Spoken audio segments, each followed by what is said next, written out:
the topic is data encryption standards.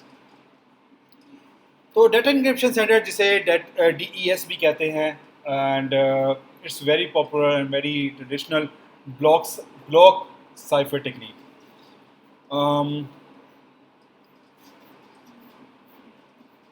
इसकी कुछ history है. नेशनल सिक्योरिटी एजेंसी अमेरिका में थी, उन्होंने बेसिकली ऐसा एक टेक्नोलॉजी बनाना चाहते थे, एक ऐसा साइफर टेक्नोलॉजी जो ब्रेकेबल ना हो. ठीक है, उसके लिए उन्होंने मैथमेटिशियंस और बहुत सारे लोगों को हायर किया. ये स्टोरी सारी इधर लिखी हुई है, यू कैन रीड दैट.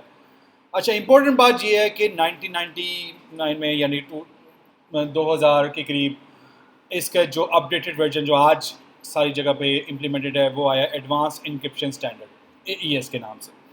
ठीक है, एंड इसमें जो दो मेजर कॉन्सेप्ट हैं वो हैं confusion and diffusion. Confusion and diffusion. अच्छा, ये बहुत इंटरेस्टिंग कॉन्सेप्ट है. कन्फ्यूजन क्या कहती है? कन्फ्यूजन बेसिकली ये कहता है कि की और साइफर टेक्स्ट के दरमियान रिलेशनशिप हमेशा छुपा होना चाहिए, ये ऑब्सक्योर्ड होना चाहिए.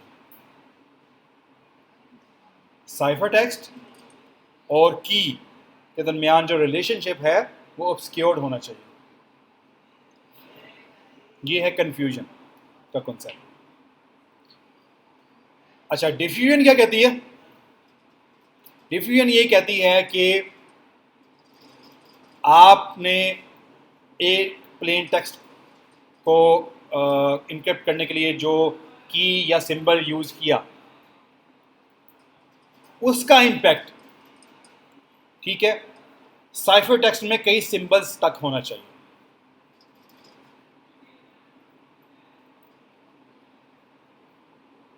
आप डिफ्यूज कर रहे हैं उसके इफेक्ट को, यानी कि आप एक की स्ट्रीम को ले रहे हैं, उसका इम्पैक्ट सिर्फ प्लेन टेक्स्ट में एक बिट तक या एक ब्लॉक तक ना हो, बल्कि मल्टीपल बिट्स तक उसका इम्पैक्ट हो. This is diffusion. एक का इम्पैक्ट मल्टीपल बिट्स पे, ब्लॉक्स पे, टेक्स्ट पे, या सिंबल से मतलब है यहाँ पे टेक्स्ट या बिट्स. ठीक है, ये बात समझ आ गई. कन्फ्यूजन क्या है और डिफ्यूजन क्या है. अब AES या बहुत सारे और जो साइफर्स हैं उनमें हम लेयर्स प्रोड्यूस करते हैं. आपके पास X इज द टेक्स्ट जिसको आपने प्लेन टेक्स्ट जिसको आपने कन्वर्ट करना है इनटू साइफर टेक्स्ट. आप डिफ्यूजन और कन्फ्यूजन बार बार करते हैं उनके साइकिल्स. अल्टीमेटली आपके पास जो साइफर टेक्स्ट प्रोड्यूस होगा, nobody will be able to जज कि एक्चुअली इसकी की भी क्या है, की स्पेस क्या है, क्योंकि आपने एक तो रिलेशनशिप को कन्फ्यूजन के थ्रू छुपाया कि ऐसे डिज़ाइन की कि साइफर टेक्स्ट और की के दरमियान रिलेशनशिप ना पता लगे, और दूसरा आपने किया एक जो बिट है उसके इम्पैक्ट को डिफ्यूज़ किया ऑन मल्टीपल बिट्स. तो ये डिफ्यूजन. अब ऐसा बार बार करेंगे जो, तो आपके पास जो फाइनल साइफर टेक्स्ट होगा उसकी फॉर्म कुछ हो. ठीक है, ये एक कॉन्सेप्ट. ठीक है, यहाँ तक क्लियर हो गया. ये एक एग्जांपल दी हुई है. यहाँ पे अगर देखें आप तो X1 और X2 इसमें कितनी बिट्स का डिफरेंस है?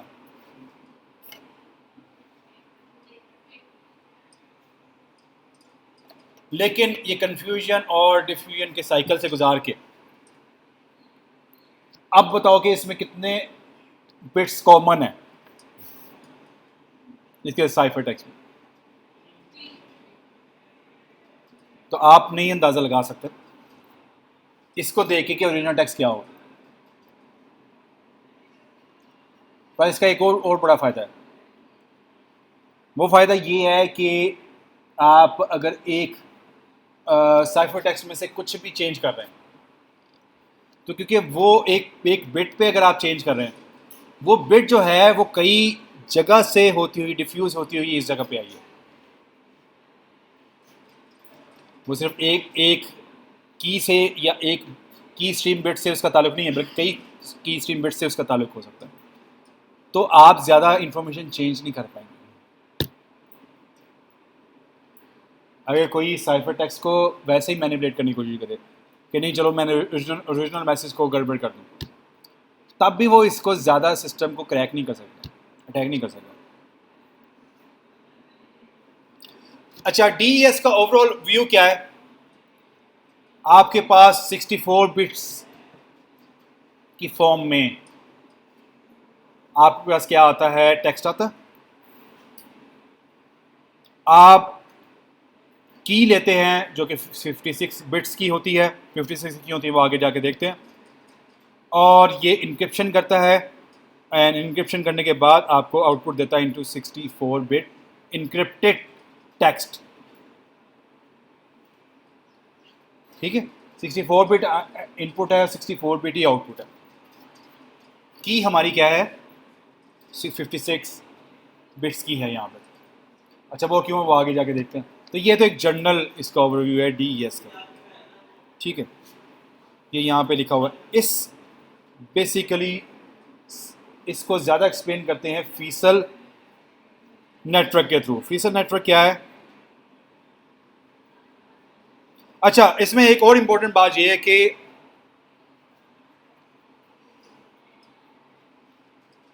इसमें 16 राउंड्स होते हैं ऑफ इंक्रिप्शन। DES में 16 राउंड होते हैं, हर राउंड एक जैसा ही है। हर राउंड में एक नई की बनती है जो कि ओरिजिनल की जो आपने जनरेट की है उसी में से 56 बिट जनरेट होते हैं, और वो हर राउंड में के लिए यूनिक है। यानी 16 बार की जनरेट होती है, जैसा इसमें लिखा हो K1 से K16 तक। क्लियर? तो आप ये देख रहे हैं कि 16 राउंड तक जारी है, और 16 राउंड में हर में की जा रही है। की तो हर में ही जानी है ना, पूरे ऊपर मैंने जनरल स्कीम कहती है कि इनक्रिप्टेड टेक्स्ट आ रहा है, साथ में की जा रही है। ठीक है, तो इसका 16 टाइम्स होता है, और ये की स्पेस हमारी सेम रहती है, उसमें से हर दफ़ा की डिराइव होती है, जनरल लॉजिक ये। तो 16 राउंड्स में ये होना इनक्रिप्शन। ओके, हर बार इनक्रिप्शन ही हो रही है, लेकिन कैसे हो रही है वो बताता हूँ। ओके, हम अब आते हैं इस तरफ। ये आपको एक डायग्राम नजर आ रही है।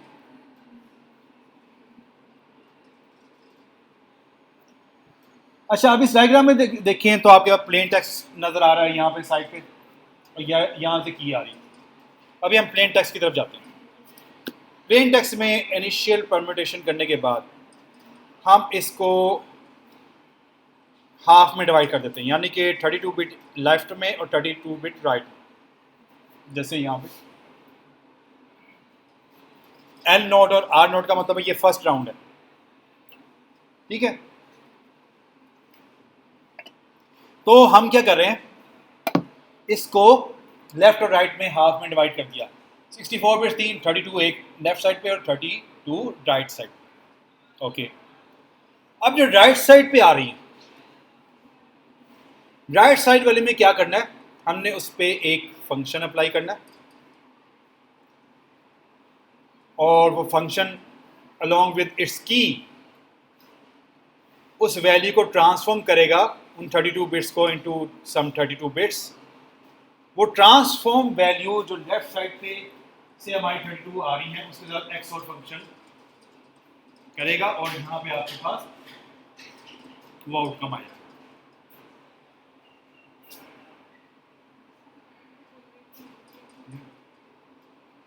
क्लियर हो गया? हमारे लेफ्ट साइड पे जो आ रहे थे 32 बिट वो किस तरह चेंज हुए, हमने उनको XOR एक्सक्लूसिव और फंक्शन कैसे किया कि राइट साइड से जो आ रही थी 32 बिट उसमें की के साथ कोई फंक्शनैलिटी की, वो क्या फंक्शनैलिटी वो बताता हूँ आगे, एंड वो फंक्शन अप्लाई करके आपके पास 32 बिट आई, और वो 32 बिट को आप XOR किया विद लेफ्ट साइड वाली 32 बिट, और आपके पास ये मॉडिफाइड यहाँ पे आ गई। क्लियर? अच्छा ये तो हो गया, ये मॉडिफाइड वाली आई, और जो राइट वाली साइड वाली है ये हम डायरेक्टली नीचे वैसे की वैसे ले गए। अब आपने स्वैप कर देना है, जो राइट साइड से आई थी वो हमने लेफ्ट साइड पे डाल दी अगले राउंड में, और जो राइट साइड लेफ्ट साइड से आई थी जो मॉडिफाइड थी वो कहाँ पे डाल दी, राइट साइड पे। और ये सिलसिला चलेगा 16 टाइम्स। हर बार आपकी की डिफरेंट है, और इस की के डिफरेंस की वजह से आपका क्या हो रहा है, आपकी जो यहाँ पे ट्रांसफॉर्मेशन हो रही है ये भी डिफरेंट हो रही है। और फिर एक्स और फंक्शन की भी ट्रांसफॉर्मेशन उसकी वजह से भी ट्रांसफॉर्म हो जाएगी। तो आप देखिए ये इसका 16 टाइम्स होगा। ये आप कन्फ्यूजन और डिफ्यूजन हम कर रहे हैं कि अपनी ओरिजिनल इन्फॉर्मेशन के की और टेक्स्ट के दरमियान क्या रिलेशन वो भी हाइड कर रहे हैं और डिफ्यूज़ भी कर रहे हैं चीज़ें, ठीक है। अच्छा अब ये चलता रहेगा और आपके पास फाइनली L16 और R16 यानी 16 राउंड के बाद आएगा, और आप इनको दोबारा मर्ज करेंगे, आपकी फाइनल परम्यूटेशन के थ्रू आपका साइफर टेक्स्ट प्रोड्यूस हो जाएगा, ठीक है। ये तो हो गया इसका कंप्यूटिंग। यहाँ तक क्लियर हो गई ये कैसे काम कर रहा है। अच्छा अब की वाली साइड पे क्या है, की वाली साइड पे हमारे पास 64 बिट की आ रही, की वाली साइड पे वैसे आगे करता हूँ। 64 को हम 56 बिट में करते हैं, यानी कि 8 बिट उड़ा देते हैं। वो क्यों करते हैं वो भी आगे डिस्कस करते हैं। एंड 56 में से आगे मज़ीद एक एक बिट उड़ा देते हैं और 48 रह जाती है, और 48 को फिर आगे लेके चलते हैं। 48 को कैसे लेके चलते हैं वो भी आगे। 48 की फिर 32 में कैसे कन्वर्जन होती है, तो आप ये देखिए कन्वर्जन काफ़ी ज़्यादा। तो कोई ये नहीं बता सकता कि ओरिजिनल की ये थी, तो actually which 32 bits are been transferred to this function. तो कितनी ज़्यादा ट्रांसफॉर्मेशन है। अच्छा ये तो हो गया ओवरऑल। अब आते हैं इसके इंटरनल स्ट्रक्चर की तरफ।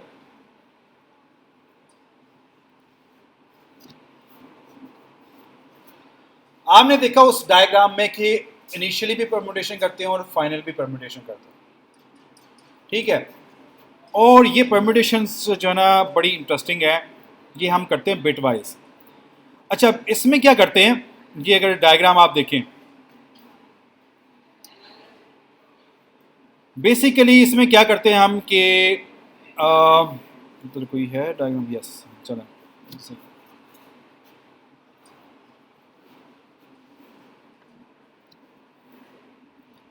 आप परम्यूटेशन में क्या करते हैं कि आप ग्रुप्स बना लेते हैं, और ग्रुप्स कैसे बनाते हैं,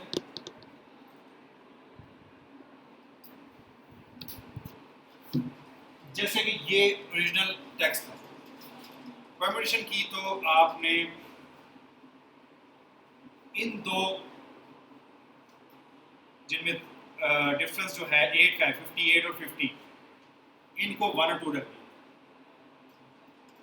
अरेंजमेंट इसकी डिफरेंट कर दी, ठीक है। परम्यूटेशन की एक खास स्कीम जो भी आप अडॉप्ट करेंगे उसके मुताबिक आपकी बिट्स रीअरेंज हो जाएंगे। नंबर ऑफ बिट्स हमने उतनी रखी है, लेकिन बिट्स की रीअरेंजमेंट कर दी। अच्छा अब ये तो हो गया इनिशियल और फाइनल परम्यूटेशन। जिस तरह की हम इनिशियल करेंगे उससे फाइनल भी हम उसके मुताबिक ही करेंगे।